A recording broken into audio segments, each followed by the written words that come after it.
Oil వేడయ్యాక 100 grams paneer తీసుకుంటున్నాను నేను ఇక్కడ. 100 గ్రామ్స్ పన్నీర్ని షాలో ఫ్రై చేయాలి. ఇలా గోల్డెన్ బ్రౌన్ కలర్ వచ్చేంత వరకు పన్నీర్ పీసెస్ని ఫ్రై చేయాలి. ఇలా ఫ్రై చేసిన పన్నీర్ పీసెస్ని ఒక బౌల్లోకి తీసుకోవాలి. బౌల్లోకి తీసుకొని వాటర్ పోయాలి. ఈ వాటర్ ఎందుకంటే గ్రేవీ మంచిగా ఈ పన్నీర్ పీసెస్కి పడుతుంది, అలాగే మంచి టెక్స్చర్ వస్తుంది. అలాగే ఈ పీసెస్ అనేవి ఈ వాటర్ వేయడం వల్ల గ్రేవీ అంతా బాగా పట్టేసి జ్యూసీగా ఉంటాయి.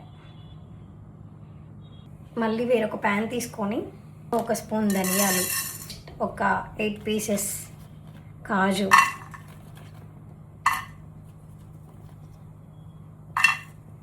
అలానే ఒక 5 లవంగాలు,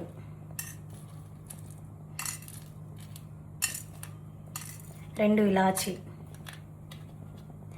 చిన్నది దాల్చిన చెక్క, అలాగే 1 టీ స్పూన్ జీలకర్ర, 1 స్పూన్ నువ్వులు, అలాగే 1 స్పూన్ గసగసాలు. వీటన్నిటిని ఫ్రై చేయాలి. 2 నిమిషాలు ఇవన్నీ వేయించుకున్న తర్వాత స్టవ్ ఆఫ్ చేసుకొని వేరొక ప్లేట్లోకి ట్రాన్స్ఫర్ చేసుకుందాం. మరలా మనం స్టవ్ ఆన్ చేసుకొని ఒక 2 టీ స్పూన్లు ఆయిల్ వేసుకుందాం ఇదే ప్యాన్లో.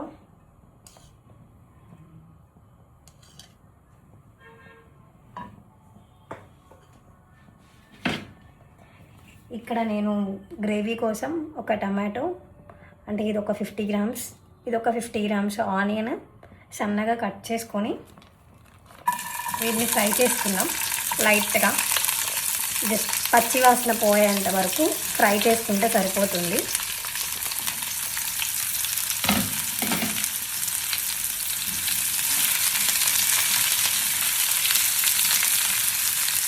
ఇలా మనకి ఆనియన్స్ పచ్చివాసన పోయాక 50 గ్రామ్స్ టమాటోస్ కూడా ఆనియన్స్తో పాటు ఫ్రై చేసుకుందాం. చూసారు కదా, టమాటాస్ ఇలా మగ్గిపోయినాయి.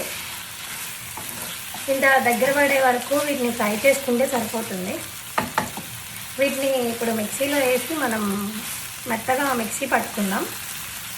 ఒక 10 మినిట్స్ పక్కన పెడదాం, చల్లారిపోతుంది. ఇలా మనం ఒక మిక్సీ జార్ తీసుకొని ఫ్రై చేసుకున్న టమాటో అండ్ ఆనియన్స్ని ఈ మిక్సీ జార్లోకి ట్రాన్స్ఫర్ చేయాలి. ఈ రుచికి సరిపడా 1 table spoon salt, red chilli powder. మీరు స్పైసీగా తింటే కొంచెం ఎక్కువగానే తీసుకోండి. అదే మీ కారం నార్మల్గా మంట ఉంటే లైట్గా తీసుకోండి, సరిపోతుంది. నేను ఇక్కడ ఒక 2 టేబుల్ స్పూన్స్ కారం తీసుకున్నాను.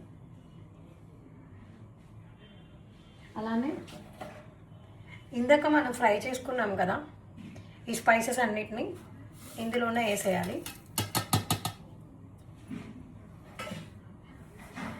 ఇప్పుడు మనం వీటన్నిటిని ఫైన్ పేస్ట్ చేసుకుందాం. ఈ విధంగా మనం ఫైన్ పేస్ట్ లాగా మిక్సీ పట్టుకోవాలని. ఇప్పుడు ఇదే ప్యాన్లో ఒక 2 టేబుల్ స్పూన్స్ ఆయిల్ వేసుకోవాలండి.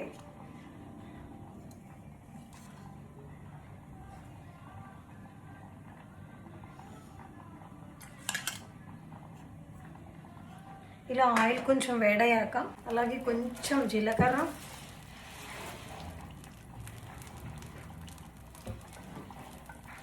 రెండు పచ్చిమిర్చి చీలికలు,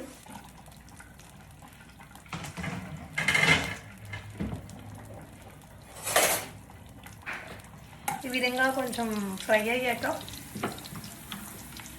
ఇవి మిక్సీ పట్టుకున్న ఈ గ్రేవీని ఇందులోకి షిఫ్ట్ చేయాలి.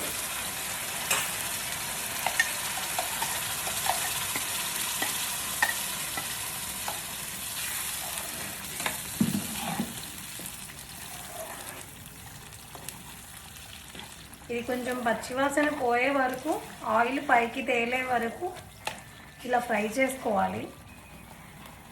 ఇలా మూత పెట్టేసుకొని ఒక 5 మినిట్స్ ఆ పేస్ట్ అంతా పచ్చివాసన పోయే వరకు వేయించుకుందాం. చూసారా అండి, ఇలా ఆయిల్ పైకి తేలుతుంది. పచ్చివాసన అంతా పోయినాక ఇలా ఆయిల్ పైకి వస్తుంది. ఇప్పుడు మనం ఇందులో 1 టీ స్పూన్ పసుపు వేసుకుందాం. 1 చిటికెడు పసుపు సరిపోతుంది. ఈ పన్నీర్ పీసెస్ని ఇందాక ఫ్రై చేసుకొని పక్కన పెట్టుకున్నాం కదా, ఇవి వాటర్తో పాటు ఇలా వేసేసుకోవాలి.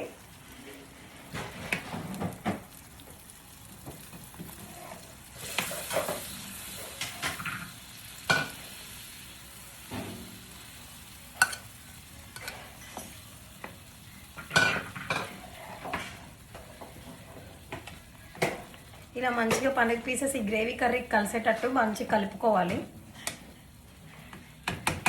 కలుపుకొని అలాగే ఇందాక ఈ మిక్సీలో ఆల్రెడీ మనం పేస్ట్ చేసినాం కదా, కొన్ని వాటర్ ఉన్నాయి, ఆ వాటర్ ఇందులోకి ట్రాన్స్ఫర్ చేసుకుందాం.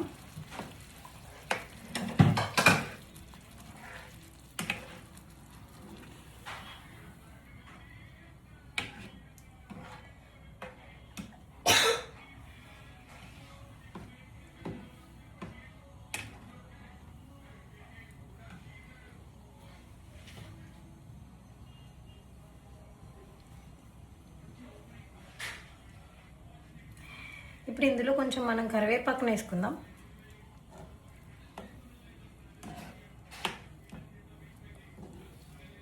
చూసారా, ఒక 5 to 8 minutes మనం ఇలా కుక్ చేసిన తర్వాత ఈ గ్రేవీ కన్సిస్టెన్సీ అనేది ఇలా ఉంటుంది.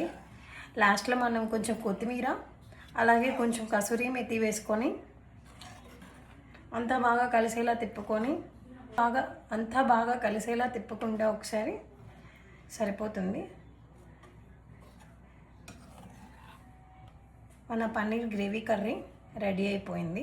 ఈ విధంగా మనం తయారు చేసిన పన్నీర్ కర్రీని ఒక సర్వింగ్ బౌల్లోకి వేసుకొని సర్వ్ చేసుకుందాం.